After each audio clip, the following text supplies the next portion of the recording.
I'm so scared, my wife, mukha siyang tigre.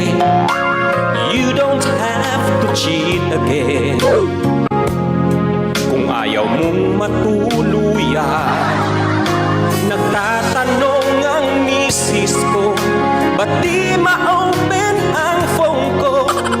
Help me now, save me now, I don't want to give my password.